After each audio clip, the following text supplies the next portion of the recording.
fursa hii kusema kwa nini tuliandaa bonanza la mpira wa miguu. Miongoni mwa visa au historia ambayo nimewahi kusikia ukiniambia ni kuhusiana na harakati za kudai uhuru kule nchini Afrika ya Kusini. Ulifika wakati Nelson Mandela yuko gerezani, yuko kule Robben Island, wapiganaji wengine wote nje walikatazwa kukutana eneo lolote. Lilitolewa katazo la kwamba kusiwepo na kusanyiko hata la watu 10, kwa sababu wale makaburu waliamini watu wakikusanyika eneo lolote watajadili namna ya kutafuta uhuru wa South Africa, uhuru wa Afrika ya Kusini. Kwa likatoka hilo tangazo, likatolewa hilo katazo. Lilivyotolewa hilo katazo, watu wa Afrika ya Kusini wakatafuta mbinu mpya ya mapambano, mbinu mpya ya kukutana, mbinu mpya ya kujadili maisha yao. Mbinu hiyo ilikuwa ni pamoja na kuanzisha timu za mpira wa miguu. Walikuwa wanakutana, timu zinacheza mpira. Wakati wa mapumziko, half time, makaburu wanadani, watu wanaambiana mawaidha kuhusu mechi, wao wakawa wanajadili namna ya kupata ukombozi wa taifa lao. Mheshimiwa Makamu Mwenyekiti, ulinieleza kisa cha yule mtoto mdogo anaitwa Stop. Wale makaburu walivyoshtukia kwamba watu wanazungumza siasa, wakakatafuta katoto kadogo kakawa kanaenda pale wakati wa mawaidha, kana tape recorder inase sauti za wanachokifanya pale, wanachokizungumza. Baadaye walikuja kugundua yule mtoto alimuua. Sasa kwa nini sisi BAVICHA tumeanza na bonanza la mpira wa miguu? Mheshimiwa Makamu Mwenyekiti, tunafahamu kwenye taifa letu vijana wengi ni wapenzi wa michezo, vijana wengi wanafuatilia michezo. Kama Afrika Kusini wenzetu walivyoona wamezuiwa kujadili mambo magumu, mambo yanayohusu ukombozi wa nchi yao, walisema tukipata nafasi ya kwenda kusali, tutazungumza ukombozi wetu kanisani, tutazungumza ukombozi wetu misikitini, tutazungumza ukombozi wetu kwenye mazishi. Na sisi BAVICHA tumesema tuanze na bonanza tukiwa na nia moja tu, kwamba vijana wa CHADEMA mkitoka kwenye kongamano hili ni lazima mjue ajenda ya kijana na katiba mnapaswa kuwapelekea vijana, na vijana wako kwenye mipira, vijana wako kwenye betting, vijana wako kwenye maklabu, popote waliko vijana wafikishieni ajenda hii. Jambo la pili ambalo nilisema, nataka niliseme kwa kulichomekea. Naomba nitoe shukrani na pongezi kubwa kwa watu wafuatao, na kwa sababu nitakuwa na mgongano wa kimaslahi, naomba kwenye pongezi hizi mimi nisiwe sehemu ya watu hao wanaostahili pongezi hizi. Mheshimiwa Makamu Mwenyekiti na Katibu Mkuu, kama ikitokea siku chama hiki kitataka kuwathamini na kuwalinda vijana wa chama hiki, kianze kuwalinda viongozi wakuu wa BAVICHA wa sasa ambao ni Makamu Mwenyekiti wa BAVICHA Tanzania Bara, kaka yangu Neto Kitiga. Huyu Neto Kitiga kwenye baraza letu, na namshukuru sana kwa sababu yote tunayoyafanya kutoka kwake sisi tunapata uzoefu wa uongozi wa vijana. Amekuwepo kwa nyakati tofauti tofauti kuliko sisi wengine wengi. Kama kiongozi wa BAVICHA alikuwa ni mjumbe wa kamati ya utendaji ya BAVICHA kipindi kilichopita. Kwa sisi kwetu mara zote kama viongozi wakuu na kama kamati ya utendaji ya BAVICHA taifa, kwake tulikuwa tunavuna uzoefu. Na kaka yangu Neto, tunakushukuru sana na Mungu akubariki sana. Mtu wa pili ni Makamu Mwenyekiti Zanzibar, kaka yangu Rashid Abdalla. Hajafika yeye, tunachokivuna kwake mara zote, Mpemba yule ni mtu mwenye busara sana. Muda wote sisi namsikikimbia kwenye viongozi wetu wakuu, ni mtu wa kuhakikisha anatupunguza kazi kidogo.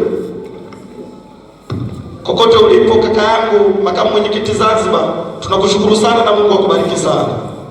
Mtu wa tatu, Mheshimiwa Katibu Mkuu, ambaye naona napaswa kabisa kumshukuru mbele ya vijana hawa, na chama chetu kinapaswa kumlinda na kumthamini sana, kwa sababu mimi nafanya naye kazi, najua uwezo wake. Ni katibu mkuu wetu wa BAVICHA, daktari wa binadamu. Daktari wa nini? Wa binadamu, anaitwa Duale Mzito. Katibu mkuu Duale Mzito, tunakushukuru sana na tunathamini mchango wako. Kitu pekee ambacho tunakutana naye nacho kwake ni misimamo mizito. Yaani kuna muda mpaka tunakasirika, lakini ni mtu ambaye amenyoka lula ikasome.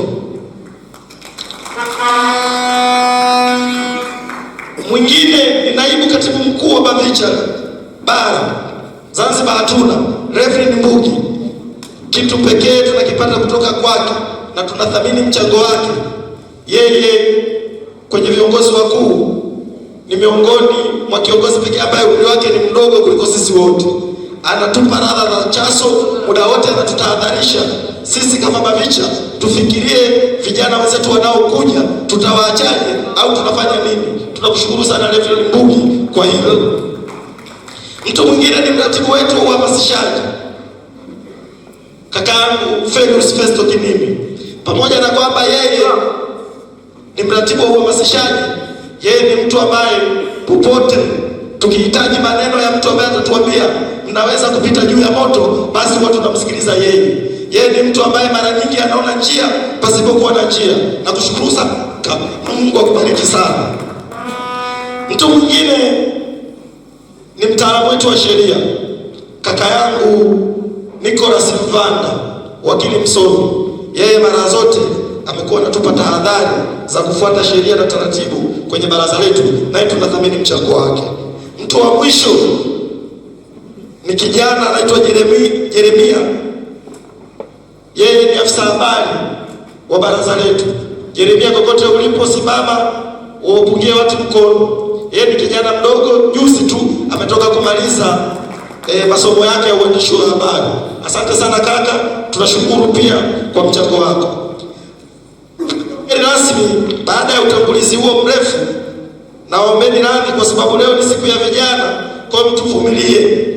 Pamoja na maandalizi yote tuliyoyafanya, naamini njaa haitawafanya, toka asubuhi tunazungumza mambo haya, haitawafanya mshindwe kusikiliza, kwa sababu kwa maandalizi tuliyoyafanya mara baada ya mambo haya, naamini tutaenda kutafuta dawa ya njaa, na kwa maelekezo niliyoambiwa, kwa maelezo niliyopewa na katibu mkuu kwamba dawa ya njaa itakuwepo leo.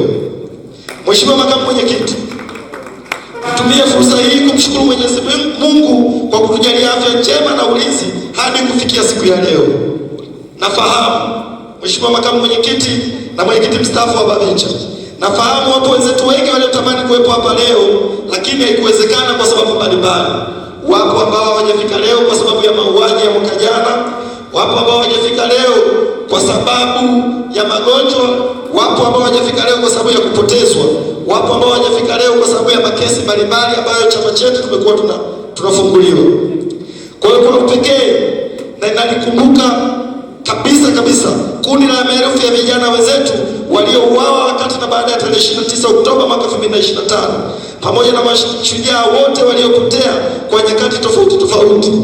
Pamoja na kwamba mwenyekiti wa kanda ya Pwani alisema tusimame kwa heshima dakika moja, naomba nisiwasimamishe tena kwa dakika moja, lakini niseme Mwenyezi Mungu azilaze mahali pema peponi roho za marehemu wote waliotangulia mbele ya haki. Mwenyezi Mungu awajalie pumziko lililo jema na la milele wapendwa wote na mashujaa wetu hawa.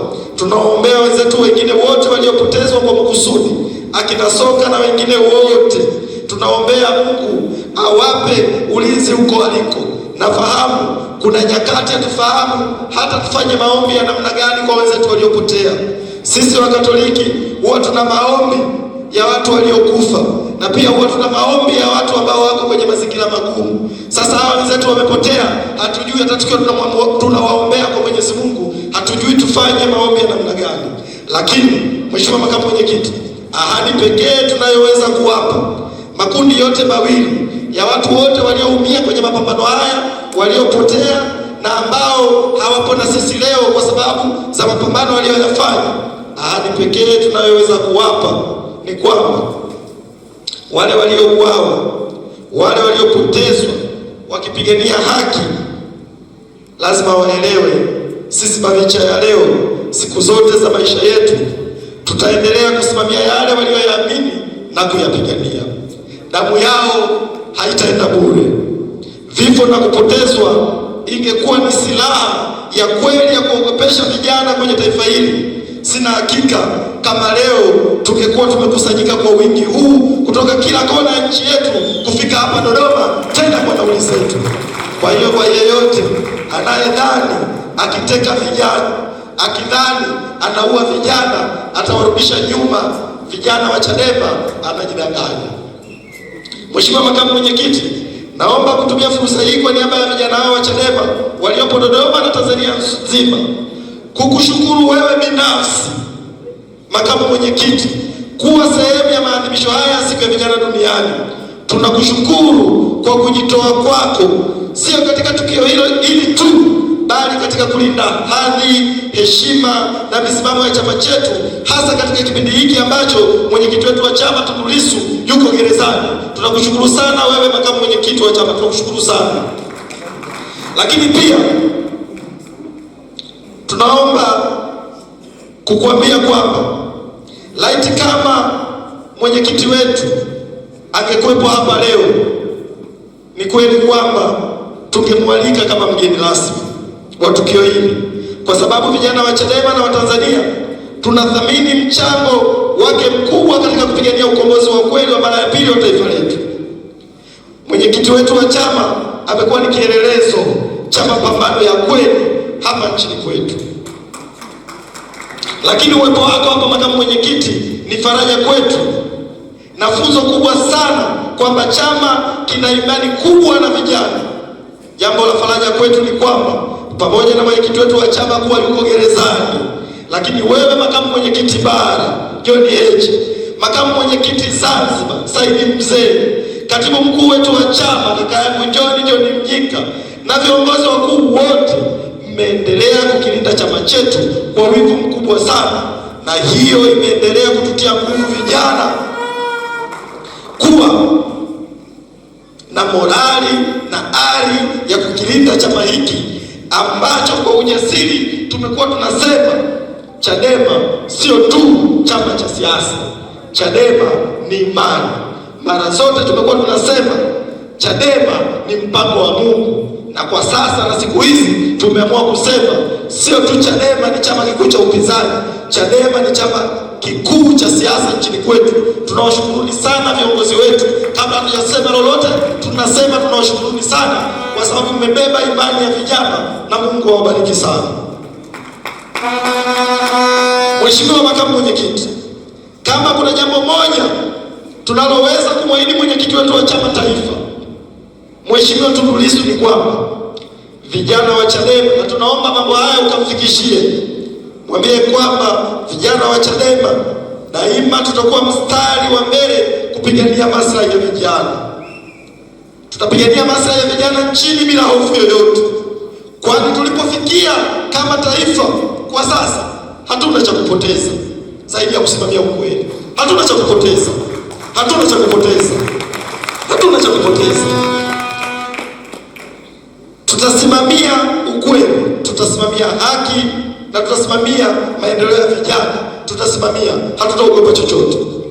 Pia hatuna cha kuogopa zaidi ya kuogopa huo uoga wenyewe, hofu au kukaa kimya. Kihistoria haijawahi kuwa mbinu ya kuwa salama pale maovu yanavyotawala katika jamii yoyote duniani. Naomba kurudia, kukaa kimya au kuogopa au hofu kihistoria haijawahi kuwa mbinu ya kuwa salama pale maovu yanavyotawala katika jamii yoyote hapa duniani. Tunaomba ufikishe salamu hizi kwa mwenyekiti wetu wa chama na umwambie tunampenda sana. Mheshimiwa Makamu Mwenyekiti, sisi BAVICHA tumeshapoteza marafiki zetu na viongozi wenzetu wa BAVICHA kila kanda, kila mkoa, kila majimbo, kila kata, kila kijiji. Na kwa tathmini yetu ni kwamba vijana wa Chadema pekee kwa mwaka mmoja uliopita, kupitia matukio ya Oktoba na matukio ya kuwapoteza, takwimu zetu zinasema tumepoteza vijana wasiopungua 1000, kwa maana ya viongozi na vijana wa kawaida. Kama hawajapotea kwa kupigwa risasi, basi wamepotea kwa kutekwa au wamepotea kwa kutoonekana. Lakini pia wapo vijana waliopo magerezani kwa makesi ya uongo, makesi ya ugaidi na makesi yasiyo ya ugaidi. Wapo vijana ambao wameumizwa kwa kufanyiwa vitendo vya unyama na wamebaki na vilema na maumivu ya kudumu. Huyu Mbwana Kombo alipokuja hapa, mimi kwa mara ya kwanza nimemkuta kule gereza la Maweni Tanga. Nilimwangalia, siwezi kueleza kwamba kweli tunaweza kuwepo kwenye taifa ambalo kuna binadamu anaweza akafanywa kama mnyama.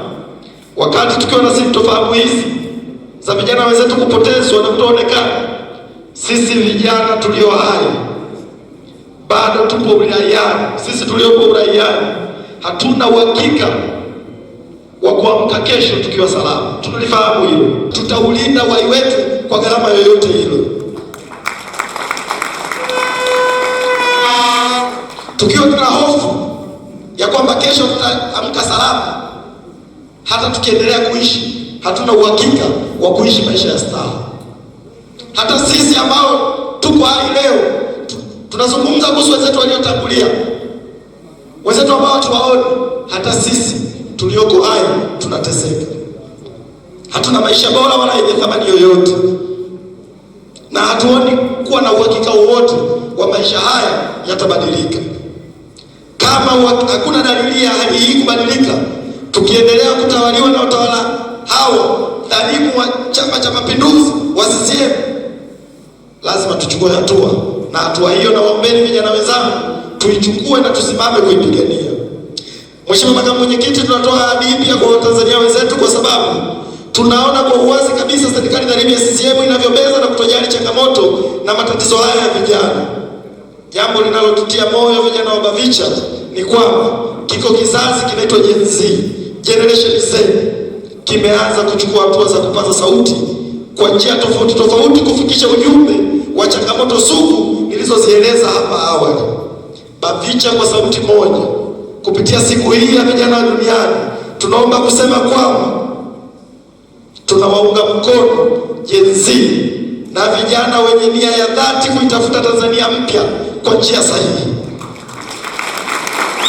Popote watakapolia Gen Z, Bavicha tutalia nao. Popote watakapofurahi Gen Z, tutafurahi nao. Popote Gen Z watakapokaa, na sisi tutakaa. Uzuri Gen Z wao shughuli yao ni kama wakisema 1, 2, 3 tunaondoka, Gen Z wanaondoka kweli, hata kama nani akiwa mbele yao. Mheshimiwa Makamu Mwenyekiti, tunaamini hakuna malaika wala mtume atakayeshushwa na Mwenyezi Mungu kuja kutusaidia sisi vijana kutatua changamoto tulizo nazo.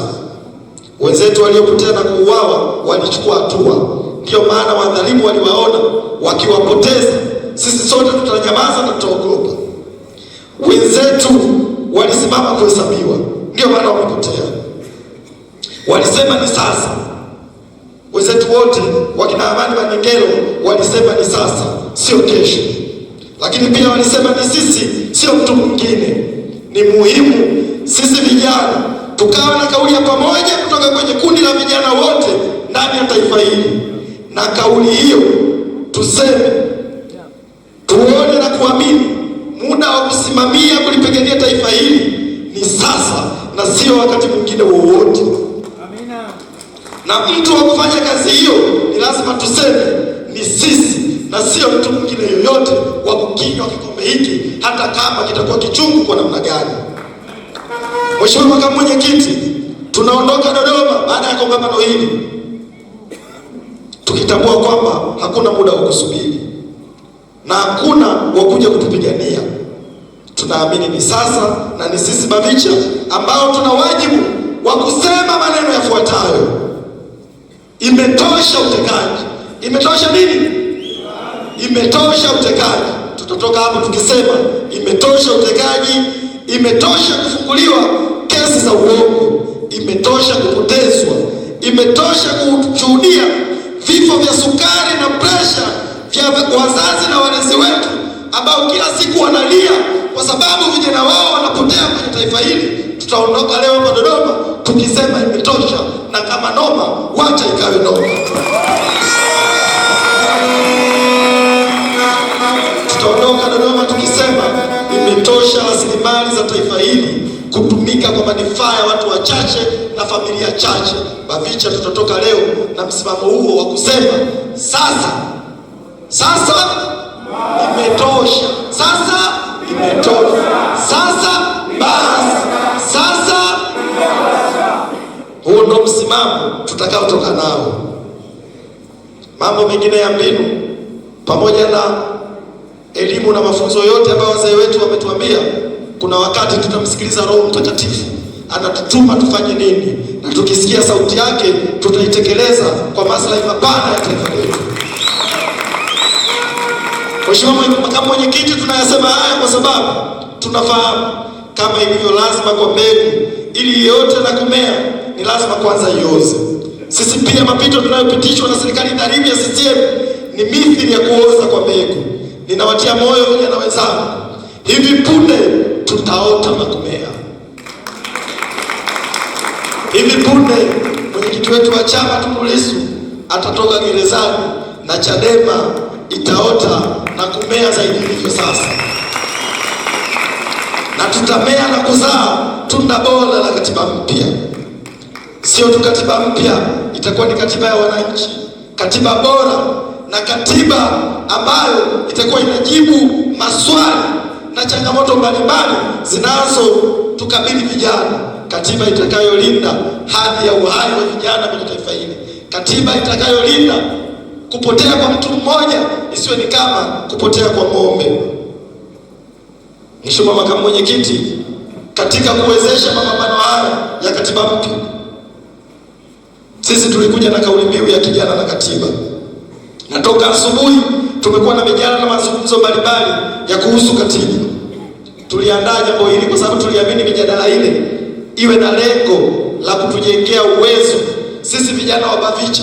Tukitoka hapa tusije kama tulivyokuja, tutoke hapa tuwe tuna kitu tumeongeza kwenye bongo zetu, ili tukienda kuleta noma huko mtaani, tukienda kutoa elimu ya katiba mpya, tuwe watu tuliojaa vitu vichwani mwetu, tusiwe kama vijana wa mboga mboga.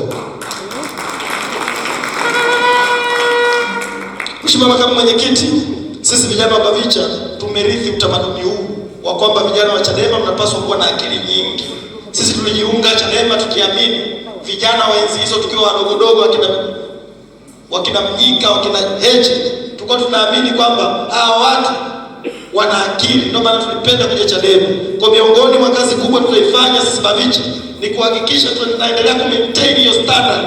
Tunataka kijana wa Chadema hata kama ni kiongozi wa tawi, kokote atakaposimama awapelekee moto CCM, hakuna rangi waache kuona.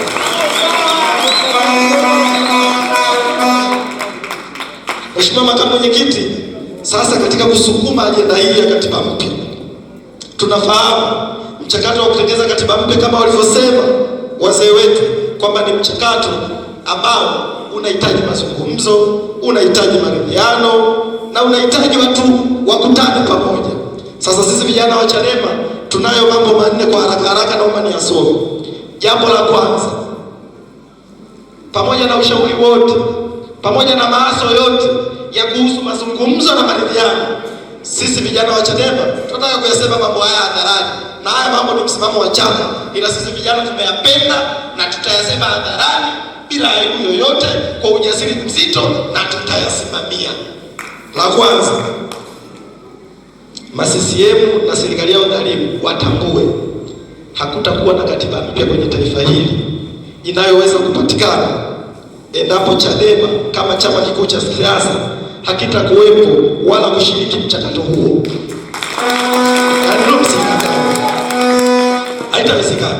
Haitawezekana. Yaani ndio itakavyokuwa. Hakuna katiba mpya bora kwenye taifa hili kama Chadema kama chama kikuu cha siasa hakitakuwa sehemu ya mchakato huo. Liwake jua linyeshe mvua, hiyo haitawezekana. Kwa achieni hiyo shughuli, na mnaodhani jambo hilo litatokea bila Chadema kuwa sehemu ya mchakato huo, mnajilisha upepo. Jambo la pili, hakuna mazungumzo wala hakutakuwa na matokeo ya maridhiano yatawezekana na yatafanyika kwenye taifa hili kama mwenyekiti wa Chadema Taifa Tundu Lissu hatakuwa nje na hataongoza jopo hilo la Chadema. Kama mwenyekiti kwa kipindi hichi, mwenyekiti wetu wa chama yuko gerezani, sio wewe, sio katibu mkuu, sio mwingine yeyote aliyoko hapa nje. Wakati mwenyekiti wetu wa chama akiwa hai, atakayeongoza safari ya mazungumzo na mtu yoyote. Jambo la tatu, ukweli na uwajibikaji usipokuwa msingi wa kushughulikia matendo ya kinyama ya Oktoba 29, yoyote anayedhani kuna mchakato utafanyika kuliponya taifa hili, na yeye atakuwa ni sawasawa anakonyeza gizani, akidhani kuna mtu atamuona. Hakuna atakaye kuona ukikonyeza gizani, utaishia kuvimba macho. Jambo la nne, swala la mazungumzo. Chadema tumesema hatutaki mazungumzo yoyote ambayo hayatakuwa na msuluhishi kutoka nje ya nchi. Yoyote anayedhani kuna mazungumzo yote atakayofanyika bila msuluhishi wa nje, hilo jambo asifikie litawezekana. Yaani haliwezekani. Huo ndio msimamo wetu, na kama mheshimiwa makamu mwenyekiti na katibu mkuu wakisema tutafute wa ndani, basi pengine tutafakari waturuhusu sisi tuwatafute hao wa ndani wa kusimamia hayo mazungumzo, sio wao. Mheshimiwa makamu mwenyekiti, juzi tarehe 23 Julai, kiongozi wa chama cha EFF Julius Malema akiwa anamzika mwanachama mwenzake wa chama cha Economic Freedom Fighters Primrose Bogatsu alisema maneno yafuatayo, nitayasema, naomba kunukuu kwa tafsiri sio rasmi. Julius Malema alisema mambo yafuatayo: vinavyojiita vyama vya ukombozi barani Afrika vimekuwa vikifa vifo vya asili siku hadi siku, kwa sababu jukumu lao kuu lilikuwa ni kupigania uhuru wa nchi zao, na jukumu hilo lilikwisha fanyika na likaisha. Hakuna jambo la maana tena linaloweza kufanywa na vyama hivyo zaidi ya kuwa chanzo cha maumivu kwa wananchi. Unaweza kukitizama Chama cha Mapinduzi CCM Tanzania, unaweza kukitizama chama cha ZANU-PF na vyama vingine amevitaja.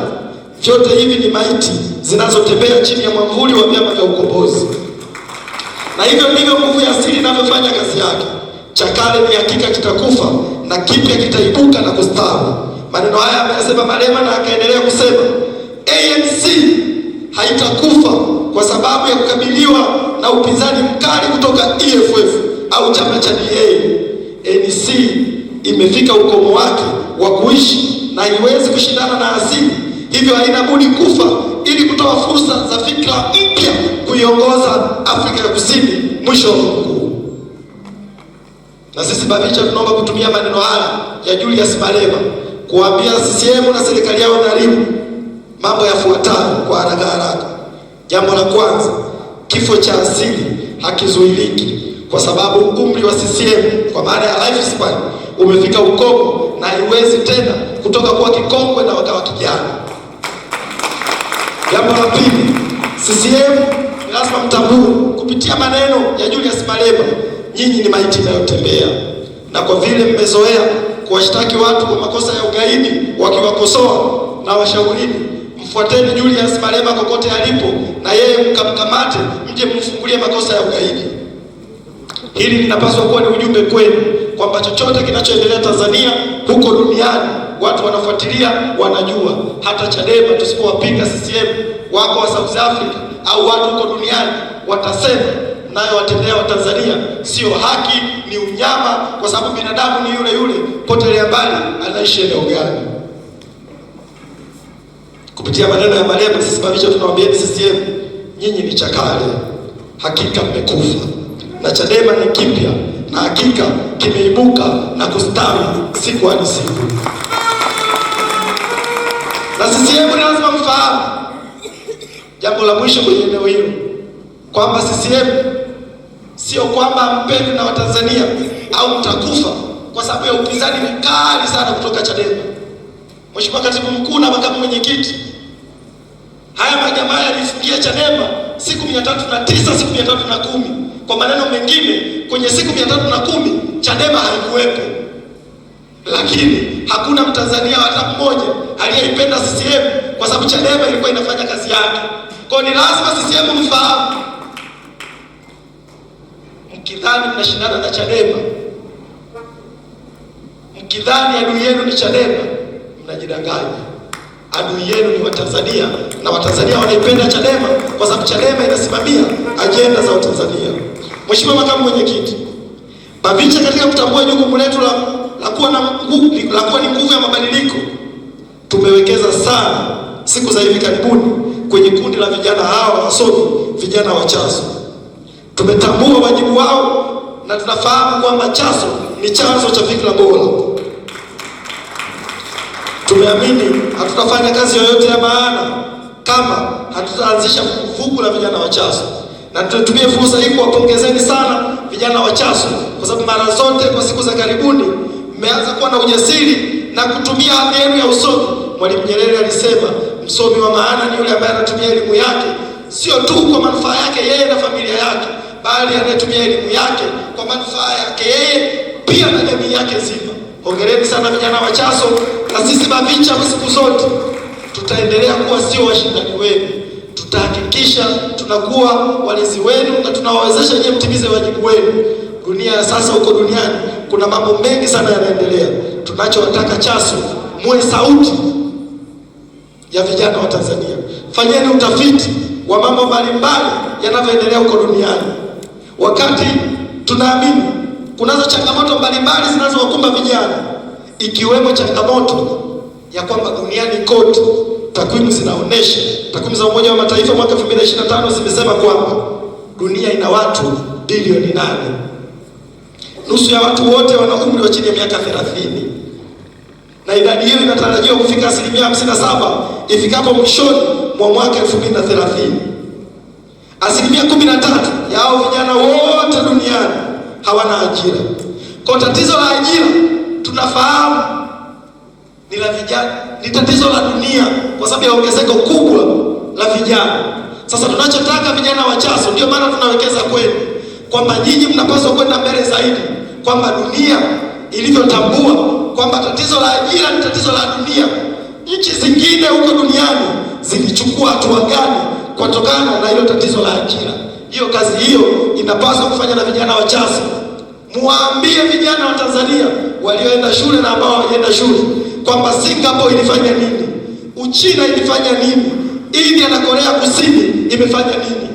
Kwa sababu ya muda, naomba nisitoe mifano, ingawa ipo kwenye hotuba yangu, na hotuba hii tutaishare, Mheshimiwa Katibu Mkuu wa BAVICHA, kwa sababu mmeiandaa, tutaishare hotuba hii kwa umma ili msome mifano ya Singapore wamefanya nini, Uchina wamefanya nini, India wamefanya nini, kwa sababu India ndio nchi yenye idadi kubwa ya vijana duniani ambao ni takriban vijana milioni 367 wenye umri kati ya miaka 19 na 29, wakati tunasema wa Tanzania mko milioni 64 65. India wana takriban vijana milioni 367. Sasa wingi wa hao vijana, India imefanya nini kutatua changamoto za ajira za vijana hao? Vijana wa CHASO ndio mna jukumu la kuwaonesha hao ma-CCM. Vijana wa CHASO ndio mna jukumu la kuambia watu wanaosema nyie vijana wa Chadema au vijana wa Tanzania hamfanyi kazi, ndio maana mnaweza kutweza utu wenu. Ukweli ni kwamba hata ukiamua kufanya kazi kwenye taifa hili ambayo mifumo yake ni ya kihuni, mifumo haikuruhusu kupata hizo pesa. Huo ndio ukweli. Kwa hiyo kabla hujawalaumu vijana kwa kutokufanya kazi kokote kule, kwanza huo ni uongo. Cha kwanza, laumu mifumo ya hovyo, mifumo mibovu ambayo inawafanya vijana waendelee kuwa na maisha magumu. Mheshimiwa Makamu Mwenyekiti, hiyo mifano ya hizo nchi zote tulizosema inastaajabisha sana, kwa sababu nchini kwetu licha ya asilimia zaidi ya 75 ya Watanzania kuwa wana umri usiozidi miaka 35, kila mwaka kwa mujibu wa taasisi ya Police Forum inasema ni vijana milioni 1 wanaingia kwenye soko la ajira. Hao vijana milioni 1, vijana 950,000 wote hawajulikaniki wanafanya kazi gani, hawajulikani kama kuna kazi wanafanya. Ni vijana 50,000 tu ndio ambao wanapata kazi rasmi, kwa maana ya kazi ambazo zina mkataba, kwa maana ya kazi ambazo wanaweza wakapewa bima, kwa maana ya kazi ambazo wanaweza wakawa na mkataba, au kwa maana ya kazi ambazo wanaweza wakawa na nyaraka za kwenda kukopea. Vijana 50,000 tu. Kwa tunalo kundi la vijana 900,000 na 50,000. Tunao watu wanajiita serikali, hawajui vijana hao wanafanya nini. Tunao vijana ambao wamepewa mikopo ya serikali, kodi za Watanzania, wamemaliza vyuo, wana miaka zaidi ya 10 hawana ajira.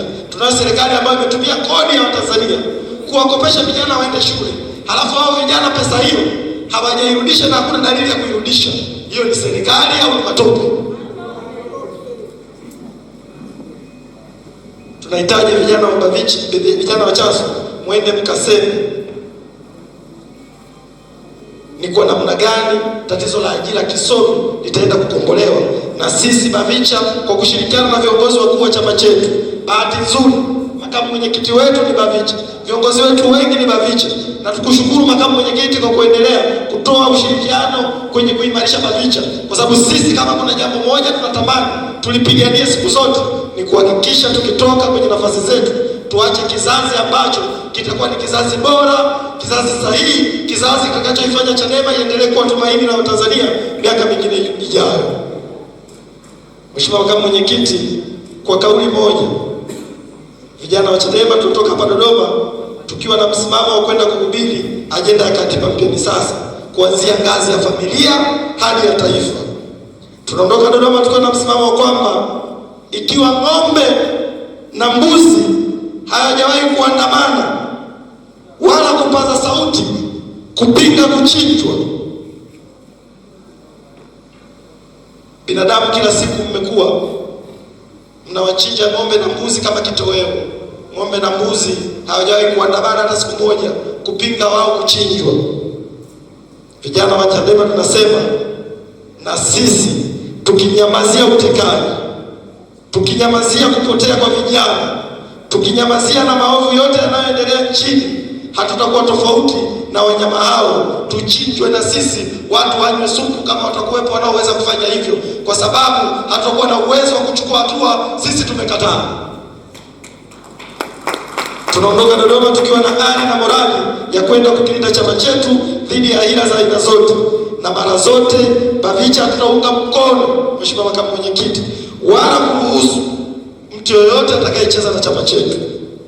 Na hili naomba lieleweke, sisi Bavicha hatutakuwa tayari na hatutawavumilia wanasiasa, kwa lugha ya Mwalimu Nyerere, wanasiasa maraya ambao kwa siku za karibuni wamekuwa wanakitukana chama chetu, wanawatukana viongozi wetu, halafu wanategemea baada ya kutukana viongozi kesho asubuhi watarudi kwenye chama hiki tuwapigie vigeregere. Hilo jambo Bavicha tutalisimamia na tutakubali. Wewe ukikidhiaki chama chetu, ulipoingilia msumari ndio utakapotokea. Ukirudi tutakupokea kwa taratibu na sheria za chama chetu, lakini tutakukazia macho tukuone kweli umerudi kweli au una nia nyingine. Na tutumia fursa hii sisi Bavicha kumkaribisha rasmi Mchungaji Peter Msigwa. Tulikuwa kuja kukaribisha, tukukaribisha rasmi kwa sababu tulijipa muda wa kutafakari kwamba mchungaji amerudi kweli. Tumekutafakari Bavicha, ndio maana Mchungaji Msigwa umekuja hapa jukwaa kuu. Tumekupa na tuzo ya kuthamini mchango wako katika kuhakikisha vijana wa Chadema tunasimama. Kwa hiyo Mchungaji Msigwa, hii Bavicha ya sasa asingekuwepo mtu yoyote wa kutupeleka na kutufanya tukupokea haraka na kusema haya tunayosema. Tulisema tutajitafakari na muda mwafaka ukifika tutafanya hivyo, na naamini hao ndio vijana Makamu Mwenyekiti mmekuwa mkiwatengeneza wawepo kwenye chama hiki, na sisi ndo tupo hivyo. Mwisho, kwa kumalizia, naomba kusema asanteni sana kwa kunisikiliza, kwa kusikiliza BAVICHA. Makamu mwenyekiti, ukija kuzungumza hapa na ukimaliza, wako kikundi cha ngoma cha hapa Dodoma kimesema wana ngoma yao wameiandaa na wanataka wewe uwaone. Kwa maana baada ya hotuba yako tukiwa tunasubiri protocol nyingine, wamesema kwa sababu kwenye hicho kikundi wako mpaka wabibi, wamesema wasipo perform mbele yako wana kitu watatufanya. Kwa naomba sana ukishamaliza kutoa hotuba yako, tukiwa tunaendelea kuondoka, tuwasikilize wakina mama hawa. Mimi ni mama zangu ambao huwa nikiingia Dodoma, kabla sijarudi mjini, huwa ni lazima niende wakaniguse kichwa nipate baraka zao, pamoja na kwamba huwa napita pia kanisani kufanya misa, lakini wao huwa naamini baraka zao ni za maana sana.